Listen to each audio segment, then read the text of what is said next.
What is happening, you guys? Welcome back to the Let's Go Win podcast, where we are here to help you be happy, healthy, wealthy, and get better every single day. Conversation we're about to have, it's absolutely, she's really, really interesting. Talking to her off air, I'm like, oh yeah, this is going to be a lot of fun. Marni Battista is a life strategist, podcast host, and author of How to Find a Quality Guy Without Going on 200 Dates. Her straightforward approach helps successful women find the courage to stop letting life live them so that they can start living life on their own terms. Well, I am so pleased to have Marni on. Marni, how you doing today? So good. It rained, it's sunny. I'm talking to you. I like it. You know, it's so funny. I will say that's not a question I love to ask, and yet that's such a filler question. How are you doing today? Because we had a great conversation off air, and I'm like, this is going to be a badass interview, which is amazing.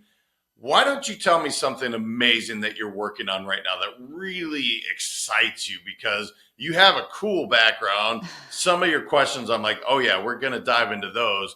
But I'm curious, what are you into right now that you're like, man, this gets me out of bed. I just love doing it. Well, so when I was 10 years old, I wrote my first book in a spiral bound yellow notebook. I always wanted to write a book. I've spent my whole life doing it, and I got the page proofs for my book that's coming out in February. And I was reading it, and it looks like a book now, and I was like, oh my gosh, this is like crazy. And I'm reading it, thinking about the time that it really happened, and then writing about it. And I was just like, this is like the culmination of like everything. And I'm just so excited to share it. And that's what we're going to be talking about. And I just think of all the obstacles and all the shit that had to happen so that I could be inspired to write this particular book. That was the one that was meant to be shared. And it's just, when you're in it, you don't know that there's something great that's like unfolding that you can't see. And so I was just like, damn, life is pretty interesting when you sort of just go for it in that way. That is pretty interesting. So I know you have the How to Find a Quality Guy Without Going on 200 Dates book. Is this a different book? And are you saying 10-year-old Marni book is coming out? Because that is pretty badass. That's amazing. No, that book is not coming out. But no, the book that I have coming out is about these 7 spiritual questions that I know we're going to talk about that I learned about first thing because my dad passed away and I'd already lost my mom. So that was pretty tragic, about a moment when my dad was dying where he was like mumbling about his credit cards. And I had this fleeting thought of like, oh Lord, is this what it comes down to in the end? All this stuff, all these challenges that led me to find these questions, that led me to sort of redefine success on my own terms. I pivoted my business. I blew it up. I created a new brand, and I just wrote this book all about that journey. And so, it was like it's the hardest thing that ever happened, losing my dad. And so it's just, the angels are sort of conspiring for me. I just didn't know it. I guess this is maybe an odd question. Did it enhance your spiritual relationship? Because I lost my dad about 2.5 years ago too. And I will say with 1,000% certainty, I don't know what you call it, spiritual awareness, my spirituality, my connection to a higher source. Now I would even say God, whereas previously maybe I wouldn't. Was that your experience? Because that was certainly something that has been inspiring and impactful for me. Tell me about yours, and I'm sorry for your loss. And yet sounds like some gifts and beauty came out of it with that being said. Yeah, I was really obviously mad, right? Like I joked that my dad didn't plan on dying that weekend. He was sick, he had cancer, but he was doing really well, and he had this great attitude, and he was a funny guy. And so when things started to go south, and it happened so quickly, I remember, and I felt like my stepmom was like, what do you want to, like the doctors were like, what do you want to do? I don't know if you had that experience, but it was like, what do you want to do?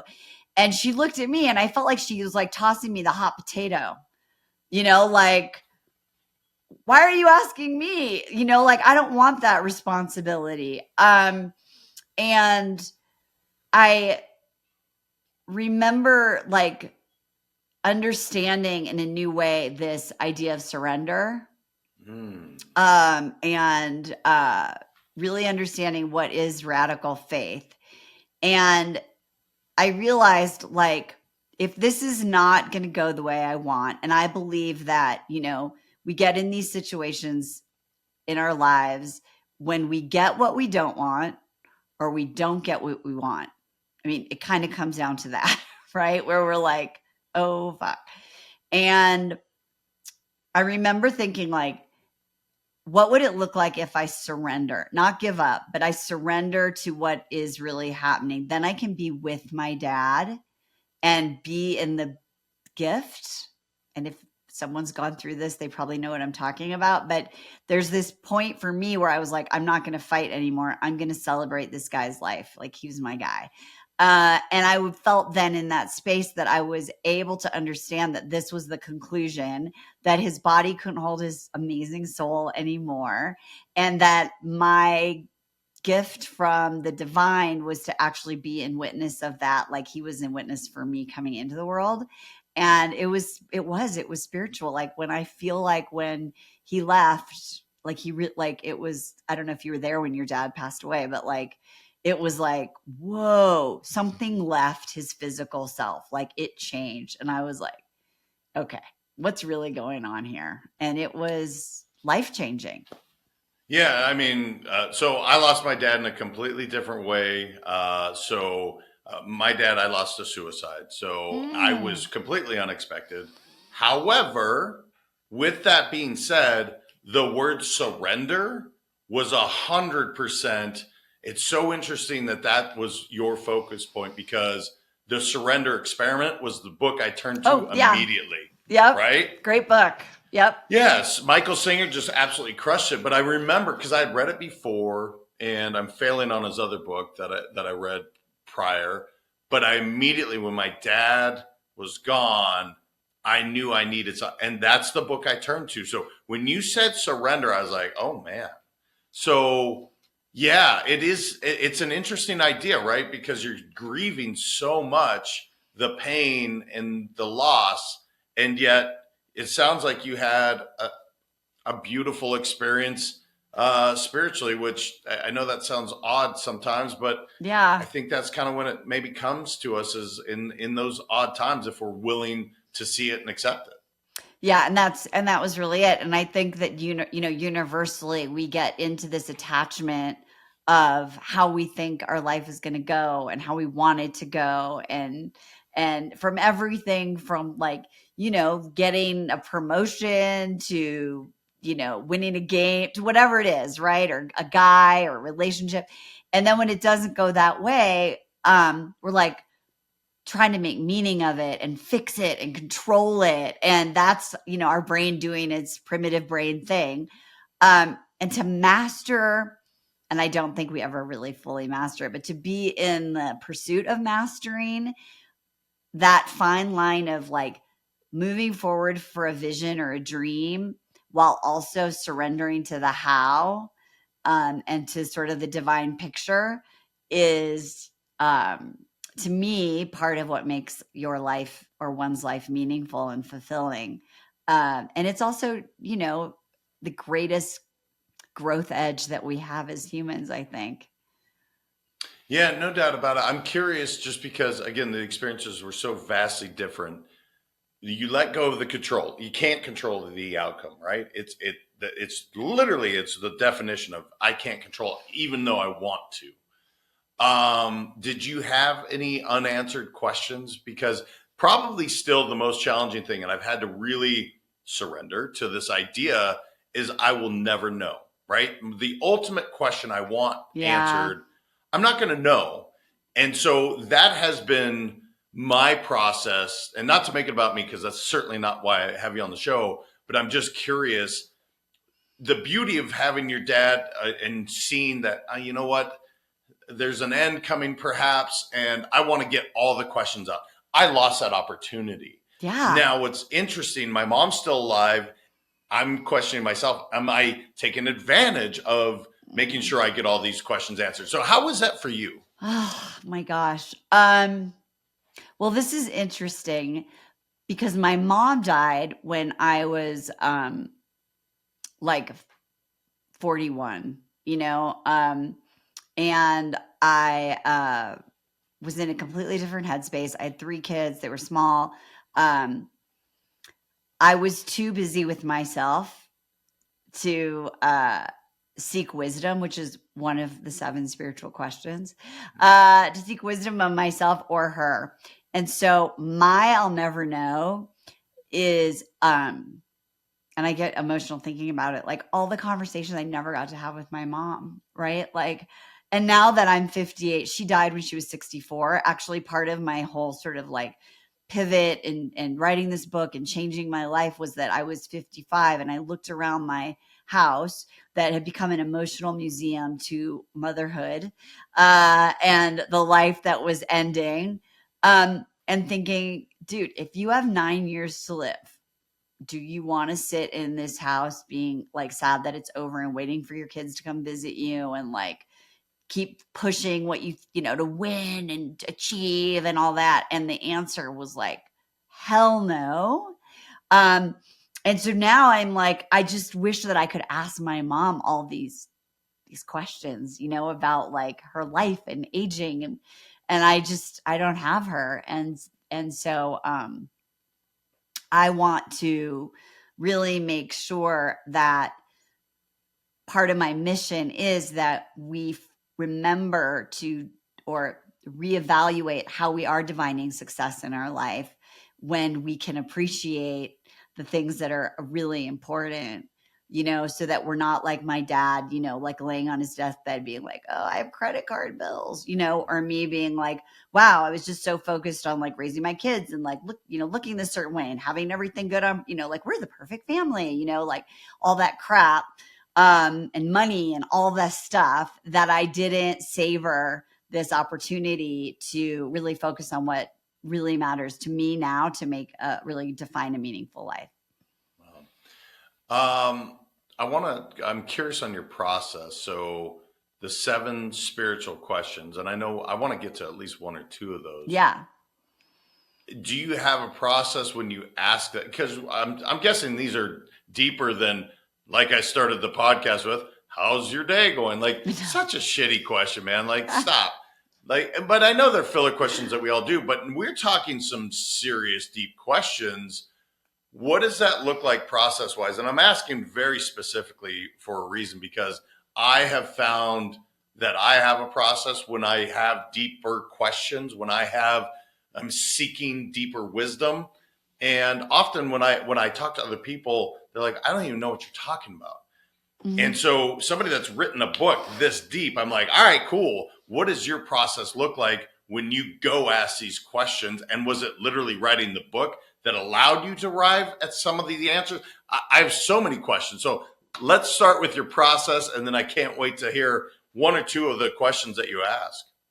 Okay. So there I was sitting in my office being like, oh God, this isn't what I want. But I was also terrified of changing anything, because what I realized was everything that I had built externally in my life, right? Because since I was a kid, you're like, we're told these things will make you happy, like money, time, love, right? Like, and you're supposed to, then you get that stuff and then you're supposed to be like, okay, I'm happy. And then you're like, no, because that's not what happens. The bar gets higher and higher, right?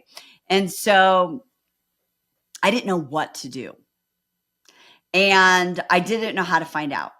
And I set out like Googling, like, what do you do?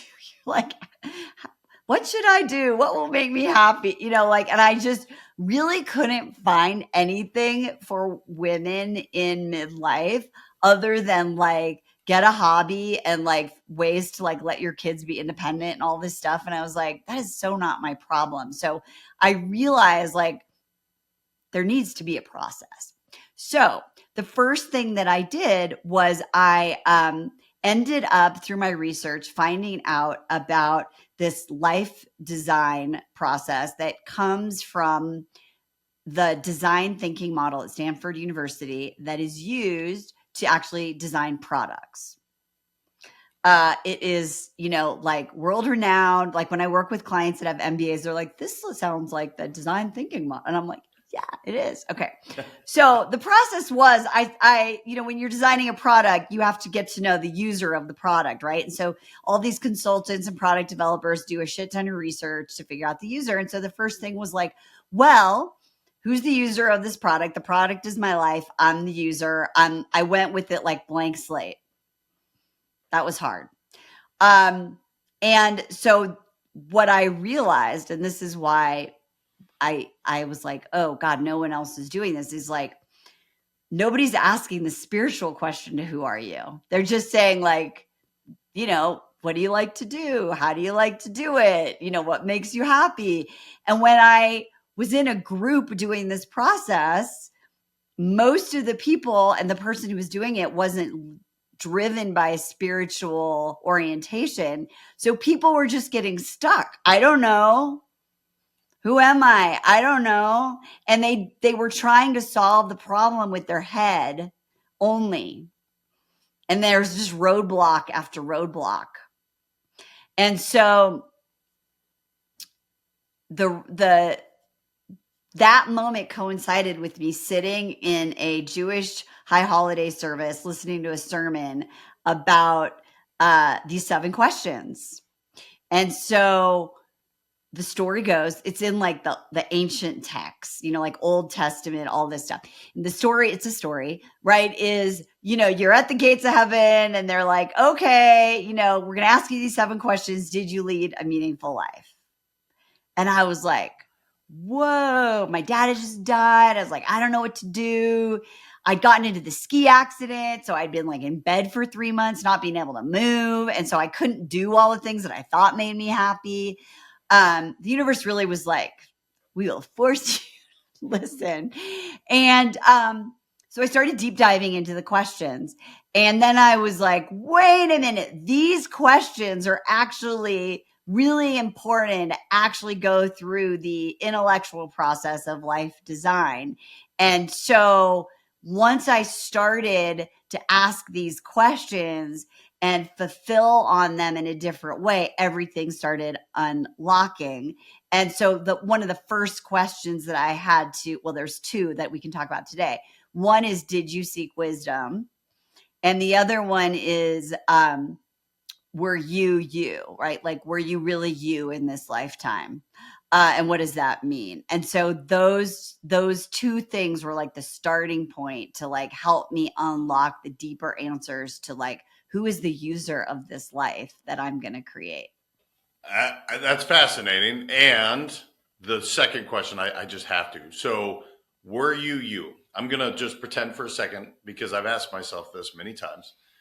For 40 some odd years, I would say, and I'm 46 now, until I really dove into what I do now with Let's Go Win, I don't know, right? And that's a really odd thing to say, being that I'm married, 2 kids, built 3 companies, and yet there was a version of me, and I'm not saying I wasn't being authentically myself on this plane, this physical plane, but it wasn't my purpose. What did you arrive at? Like, how did that look for you? Because this is a question I ask often, and it's a really freaking scary answer sometimes for people to say, well, I didn't feel like I wasn't being me, but I wasn't really fulfilled. And it's almost like not a zombie, but I kind of went through life in a way that, cool, had some fun, met some people, Autopilot. Yeah. And since I found that my purpose, I guess is what I would call it, it's just so much different. So what did you arrive at for you? Oh my gosh. Okay. I'm obsessed with this question. So I believe that this authentic you language is not deep enough, right? Because we're like, watch any TV show or read anything or watch like, be authentic. I think our authenticity is like the higher level. It's a little bit built on ego of what we think we should be, right? I use the analogy of the shopping cart. So imagine you're in the Costco of your life with a big shopping cart, right?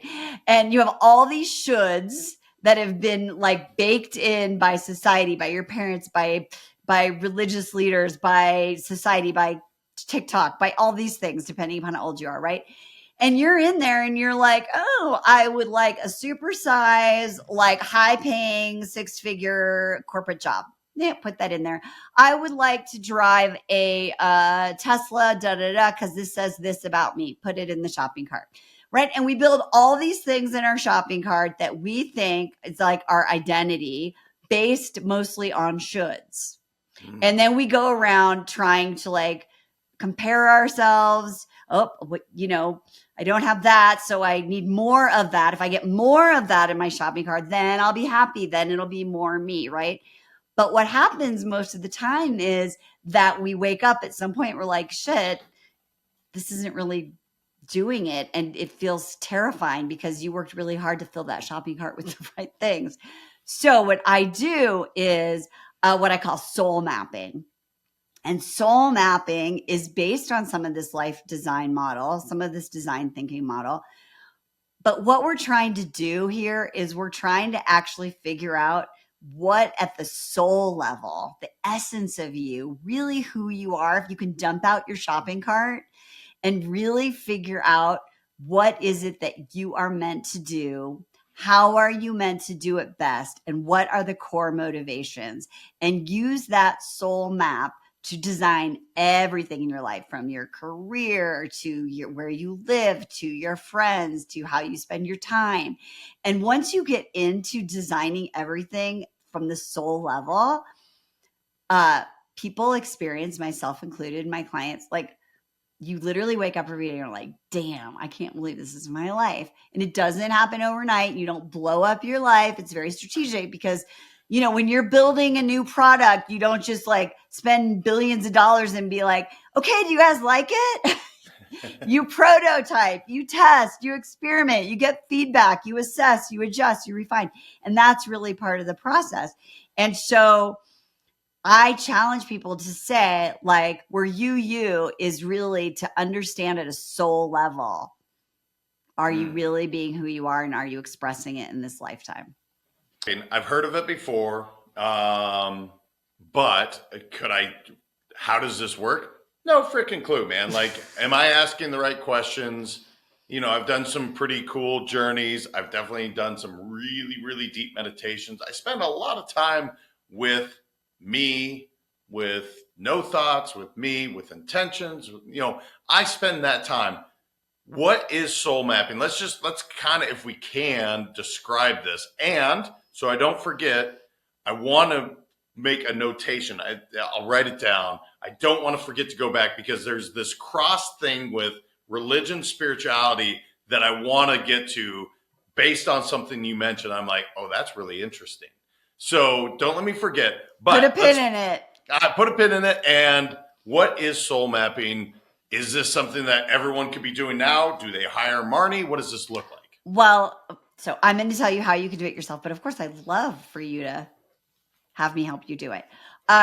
So and I put, this is in my book, I lay out how to do the soul mapping. So one of the first things that you want to do is you want to do what I call energetic flow and engagement tracking of your day-to-day activities. So energetic flow, people are like, what the hell does that mean? So that means you go through your day and you do like literally every single thing. It's tedious, but you only have to do it for 14 days. In the book, I say 7, but honestly, 14 days is ideal because our weeks look different and you want to get like 2 average weeks, But so every day you go and you look at your day-to-day activities I make a 0 to 5 schedule, ranking system. 5 is like I was in high energy, meaning like you didn't have to feel like woohoo, but like you were energetically engaged. Like when you're in a meeting and time like goes really fast and you just feel like, you're like really in the process versus, or when you're watching something on TV or a movie and you're really not engaged. So you're like also on your phone, you're also talking to your person sitting next to you, right? You're not really engaged versus if you're watching something in a theater and you're like really engaged and 90 minutes happens and you're like, wow, that felt real. Very different, right? So you want to look at like, where was I engaged and where was I in flow, meaning that it felt easy and effortless. What are the 5s? What are the 3s? What are the 1s? And so you track this for 14 days. And I really encourage people who are listening, you want to be very granular about it. The mistake people make is they're like, having fun with friends, 5. No. I was on a hike with Deb and Dave, and we were like on this, and it was like this kind of hard, difficulty. And after we like like what made it a 5, right? Like, cause you're going to start after those 14 days. And in the book, I ask you like very specific questions to help you identify what are the patterns, meaning what have you learned? What are the things in your life that are 4s and 5s? And what are the things that are 1s and 2s and 0s that are draining your energy? By the way, certain activities can be 5 in one set of conditions and 0 in another set of conditions. That's really interesting data. So when you start to track this, then you can create an understanding of what it is that I love to do. I call it that blows your hair back. That's 4s and 5s. Second part, how do I best carry that out? What are the conditions? I'm in nature. I'm in one-on-one. When I do this with clients, I'm with people who respect me.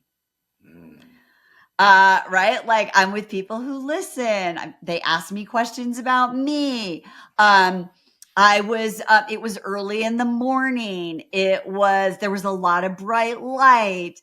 I had my favorite music playing softly in the background, right? Like whatever it is. And then finally you look at for the patterns on like your why. What were your core motivations? When you put this all together, it's really clear about like, wow, these are the ideal conditions in which I thrive. This is my soul map.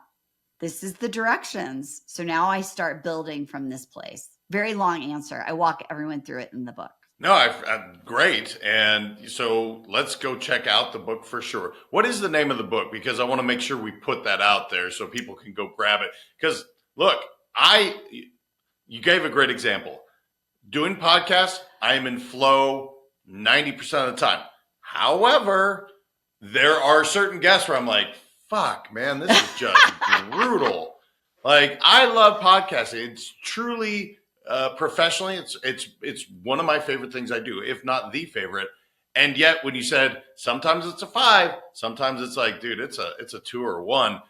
It drives me bananas, but 100% that can happen. So, I just had to segue a little bit, but what is the name of the book so people can grab it? So it's called Your Radical Living Challenge: 7 Questions for Leading a Meaningful Life. Okay. And it's I don't know when you're producing this, or publishing it, but it's available for pre-sale now, and it comes out. The delivery date is February 5th. Awesome. So this show will be out, I think, before, okay. So go get the pre-sale. If it comes out, go find it. I'm sure it'll be on It's everywhere. Amazon, Target, Walmart, Barnes & Noble. It's everywhere. Wow. Without knowing your background, how many books have you written at this point? So I've written the How to Get a Guy book that I self-published. This is my first traditionally published book. And by the way, I like to tell this quick story is that when I was going through the life design process, right? Using my process, the idea so what I ended up doing was, and this is really the frame of the book, my husband and I ended up selling our house after 25 or 6 years, the house I raised my kids, and selling it all, changing our life and living in an RV for a year, traveling around the country, trying to figure out really what blew our hair back, like really like next level. Right. That came from just like, so one of the ideas through the whole process, came up about writing in my soul map. being creative. And I was just scribbling down some ideas of like, what could I write about? And one of the things that led to the RV idea was like, it was random because it came from like a deep unconscious place of like, I could like live in an RV for a year and write a book about it. I literally like scribbled it in my journal. That's the book that I was able to, after literally since I'm 10 years old trying to sell a book. I've had agents, I've had, all this stuff. The one that came from my soul map is the one I sold, the one that's getting published, the one that Hay House and Penguin are my publisher. So I really love this process because most people, when they think, well, what else could I do? They're only thinking 10% beyond what is currently in your intellectual capacity, your consciousness that you have now. Doing this process is like an unfolding of the deeper stuff where your life just is like, whoa, I've never thought I would live in a ski town in Colorado, ever. I lived in Los Angeles. I'm from Iowa. Never thought of Colorado. Was it easier to write this book than the first? I think it's a layup question, but I'm curious because my writing has been, I know why I wrote the first one.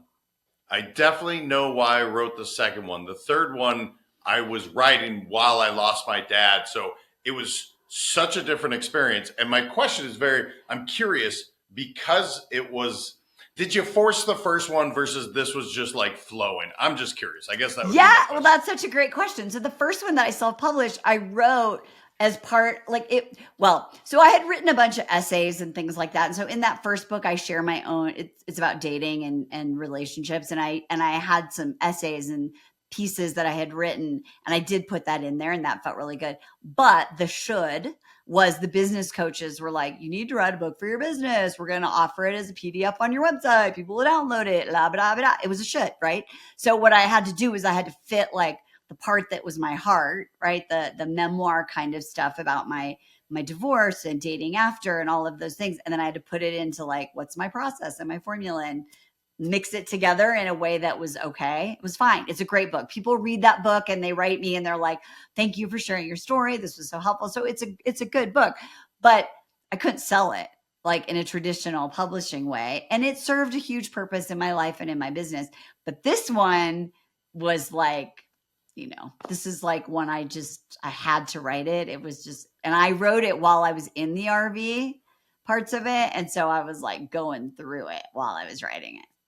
Yeah, it's interesting because I have probably, I don't know how many book ideas. It's a ton. And yet it's so interesting we're having this conversation because I'm like, no, dude, you're pushing that because it sounds interesting and you want to check it out. No, we're going to wait until whatever you're called upon to do. And I know that's cliche, but it's true, man. Like I want to be called upon to say, I have to put this one out. And I actually, last night was the first time my wife and I were talking. I was like, holy shit. Maybe that's it. Tingles, lightning. I know the book and I know the time that I expect that it might happen, or maybe it doesn't, but I'm not forcing it, I guess is the point. Well, I think it's really, really important because if we're talking about writing for people who want to write, when you traditionally publish something, like it's a 2-year journey. So you have to really love it.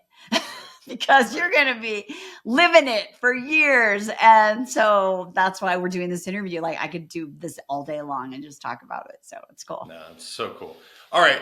I got to go back to the should. Okay. You mentioned Judaism. Yeah. I was raised Catholic.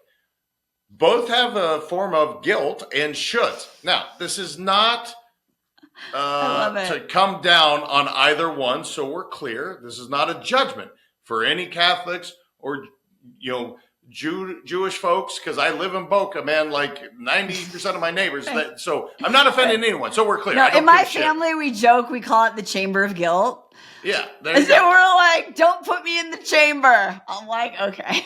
Right. So it's a real thing, right? It's a thing this is in life a process. For all denominations, believe me. And people who don't practice any religions. The chamber of guilt and the shoulds are universal, 100%. So you go through and you go to the service, get these questions that you're like, okay, wow, this is not a should. This is not a judgment. This is not something that the church or the synagogue or the temple or whatever thing, like you said, any denomination, it wasn't them saying, this is what you need to do. Rather, again, maybe it was a calling. I guess what I'm trying to say is it's so fascinating because I go back and forth. Are you religious? And I'm like, nah, but I'm spiritual. And so it's been this thing through my life that I've just kind of wrestled with. How does that land for you when you, because you found it, going to the service, and yet you talked about the shoulds. And the moment you said, I was like, man, I know that. That's a Catholic guilt that is just, boom, it's embedded in me. How does that look for you? When I say the word religion and Judaism for you, I'm guessing, or at least you intend the service, versus this idea of spirituality. Well, it's funny. I just coached a client on this who grew up Catholic, and and I'll share my experience, but I want to share this one too. She said that when she was 5 or 6, she would go to Sunday school, or she would go to school at the church, and she had this really loving experience of what God and Jesus and Mary and all of these things were for her, and she felt very, very like connected. And she felt like a divine love.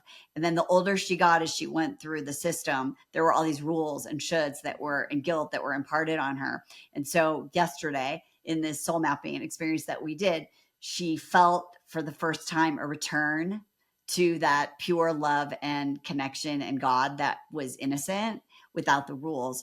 And she was like, whoa, if I could do this on my own terms and find a spiritual outlet or even a church that focuses on this part, or how can I design my spiritual / religious life that focuses on this and not the shoulds, she just felt lit up, right?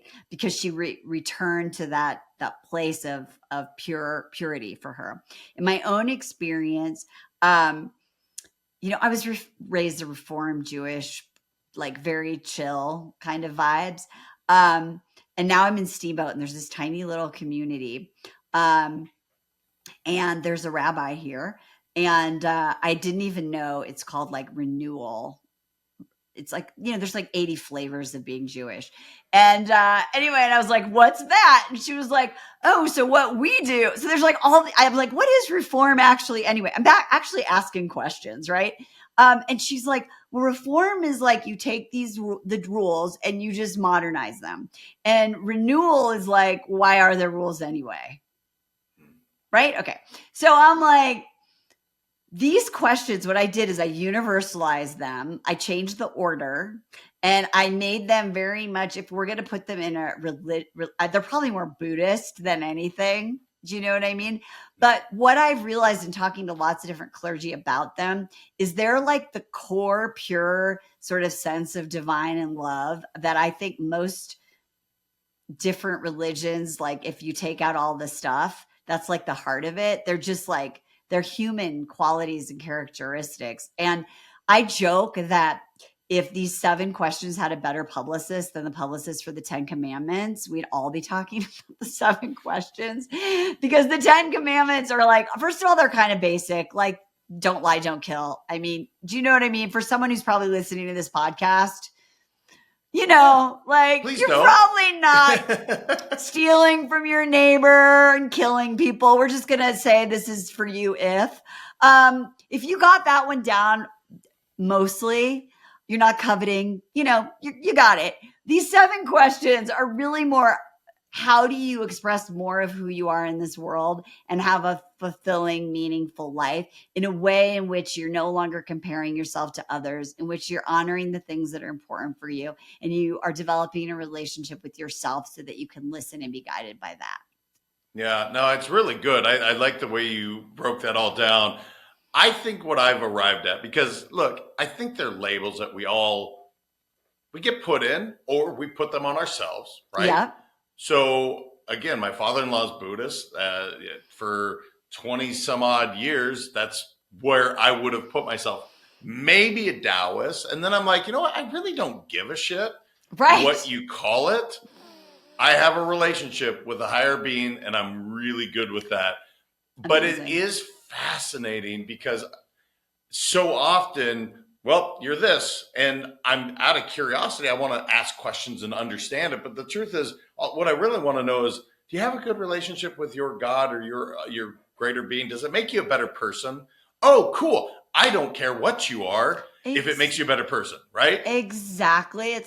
So look, if you're doing your soul map, right? Like you would find out it's the quality of the conversation around like being more of who you are is the thing that blows your hair back. Someone else might be like, like I love discussing, like the liturgy or the like dissecting like everyone's soul map is different, right? But once you figure that out, then you're like, cool, this is my tribe. These are my people. And you can do this like, at the micro and macro level in your life. Yeah, no, the five for me is having deeper conversations. Like, I want to talk about politics, not because you're right and I'm wrong and I'm right and you're wrong. None of that matters. I just want to understand so that we can arrive. This whole idea, like, we're not going to talk about these things, to me, that's stupid. And it's why when I go to a cocktail party and people want to talk about this really surface level stuff, that's when I check the hell out. The only time you can get me in it is if we're talking about sports. That's the one time you can get me into, all right, man, we're going to talk about some stupid stat that no one will remember. Oh my God. Well, we can have that conversation later too. Cause I'm like, I guess we'll talk about football. Tell me where this takes you then. So this publishes in February. You've mentioned clients. You do soul mapping, I'm guessing, with clients. Maybe I should know, without putting you in a box, what is that when you're doing your daily living? What allows you to, hopefully it is your works, your life's purpose, right? That's, I'm sure at this point, after writing the book, I imagine that's what you're pursuing. But what does that look like for you, Marni? Because I think you have some really cool insights, and I want my listeners to be like, you know what? She can make my life a hell of a lot better, or at least guide me to having a more fulfilled life. So what does that look like for you on a daily? Well, so I had this big business. I thought that I should be Tony Robbins, the girl version. I guess now that's Mel Robbins. Right, pick a Robbins. But and I did all that, and then I was like, wait, a lot of stuff happened. Short story was like, wait, was this my dream, or did I just wake up and be like, oh well, whatever I do, I try to be the biggest, best, richest. And then I woke up and I was like, wait, I have all these people that work for me. I have this giant payroll. I'm not even coaching anymore. I blew it up. I redesigned my brand. I figured out. So this is a really great question. If you're an entrepreneur, that someone asked me, and it was, what is the soul of your business? Mm. And I was like, And when I answered that question, like, were you being you? I realized that even though for 15 years I was helping people with dating and relationships, these clients were staying with me for like 10 years. And I was like, well, I help them get a relationship because I've always been helping them like with soul mapping and design their life. They quit their corporate job. They started a business. They moved. I have clients who are like living overseas. Like, I was like, oh my God, this is what I've always been doing. And that's the cool thing about soul mapping is like, you've always been doing this. You just don't even know what it is yet. Anyway, right? Yeah, so no. It was relationship, but that's not really what I'm doing. The truth be told, I'm helping you find your purpose in life. Kind of cooler than, by the way, the byproduct is I imagine they found their soulmate as you did that. They did. And then I would do these little like interviews with them and they'd talk about how their life changed and all this stuff. And then I'd always have to be like, oh yeah, and don't forget you got a boyfriend or you got a husband. They're like, yeah. But I also got, so it's kind of funny. But anyway, so what do I do? So I created a business on my terms, which is what I teach people to do. And so I'm coaching people. I have a one-on-one program. I do a little group. I work basically with my clients 3 days a week. I have 2 days a week that I can be creative. I can have fun. I can have meetings. I learned about time, like finding my workflow and figuring out like when to work, how to work so that I'm always in flow. And I set my business up that way. And I do that with so many clients and there's so many shoulds that they have in their businesses and their jobs. I freaking love it. It's so fun. That's awesome. I'm guessing because one of the things when you mentioned the Tony Robbins thing and then the Mel Robbins thing, I was like, I never put two and two together. You're right. They're the Robbinses. Yeah, that's really funny. They're the successful Robbinses. I imagine when you found what you're truly doing, what this is what blows my hair back, as you put it. the comparison thing, did that just fall away? Because that was one of the things that when I started in the influencer space, I'm using air quotes if you're not watching. I don't like it, and yet I get stuck in the trap. And that is the one thing that's a one for me. I'm like, dude, makes me feel like garbage. I don't know why I do it. Did that fall away for you when you did this? Well, so so part of the process is I do experiments. So I did a 30-day experiment. This was a couple of years ago now, to get off social media for 30 days and see what happened, like completely. And I was like, wow, this feels really freaking good. So I did it for another month, and I did it for another month, and that turned into 18 months. And, but here's what's interesting, because the shoulds will fuck with you. Then I started getting into this like I call it like spiritual superiority, where you're like, I'm not on social media, and like, therefore I'm better than you. And people were pissed. They're like, you missed so-and-so's birthday. You didn't see my pictures from my trip. I'm like, can you text them to me? Like, it was really interesting. But I realized I had fallen into another should trap. Right? Like, just like that. Just like that. And I was like, wait a minute. Like, I'm not even choosing anymore. I'm just doing it because I believe now that that's better. And then I realized, oh my gosh, one of my fives is connection and sharing and storytelling. And I was like, wait a minute, there's like a whole bunch of people I'm not connecting with, and I don't have as many places to tell stories. And so I had to sort it out for myself in a way on my own terms, where my come from and my why when I'm doing the videos, whatever, is just like, I call them, one of the people who watched it called it a wisdom walk. I just go on walks and I talk to the camera, often with like my hair is gray, never wear makeup. Like, I kind of don't care if I have likes or comments. I just am sharing from my heart. I love it if you comment. I love it if you follow, because that 5 is also engagement and conversation. Right. But when I get into the trap of like comparing, which I do because I'm human, I remember this. I have defined success in a different way than other people. And that all I have to do is ask myself, am I happy? Am I living the life that I want on my terms? And I am. And I don't know what's going on in their life, and good for them. In fact, one of my good friends went to some conference with like all the greatest internet marketers of my time. I don't want to say they're the best coaches. I don't know if they're the best coaches, but they're really good at marketing. Right. And I was like, wow, what was it like to be in a room with all the best internet marketers on the planet right now, and that is so great. That is not my soul's purpose, and I'm okay with it. I just want to have conversations with you and people who desire what I do. Like, I just have faith, but it's hard because we're human, and we see people with like 8,000 comments that are 25 years old, and you're like, wow. Yeah. No, it's a fascinating thing. It really is. I could talk to you for hours, and apparently it's been 47 minutes already. Exactly. I'm like, holy shit, dude, this ripped by. Yeah, we're in flow. We were fiving. We were fiving, man. I could do this all day long. Yeah. However, we do have things to do. So with that being said, I just should right there. But you should've. It's okay. I want to respect their time too. So here's what I would say. You're awesome. I would love for you to let people know how they can find you. They can go, interact and connect with you. They can find your book. Like, where's the best spot? Okay. So marnibattista.com, Battista. But I have something better, easier, faster, quicker. I put together a quiz. It's Decode Your Destiny Quiz, decodeyourdestinyquiz.com. You take it takes 30 seconds, and it actually reveals what I call like your hidden personality type, and it will show you how likely you are to go for your dream, and it gives you some insight about where you need to build out your soul map, so that you can strengthen it, so that you can start living life on your own terms. People are finding it really helpful and interesting, and it's really a wake-up call. So decodeyourdestinyquiz.com.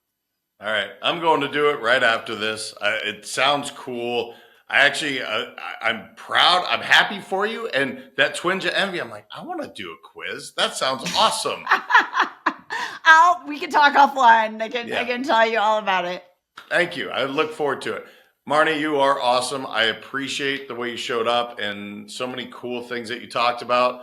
It's a much bigger conversation than whatever you're doing professionally. You actually figured that out through your soul mapping, through your life by design. I think it's amazing. So thank you for being here and just showing up the way you did. Thanks for having me. It was so fun. Guys, go check out the book. I mean, look, it was published, and that's a big deal. Trust me, I have 3 self-published books.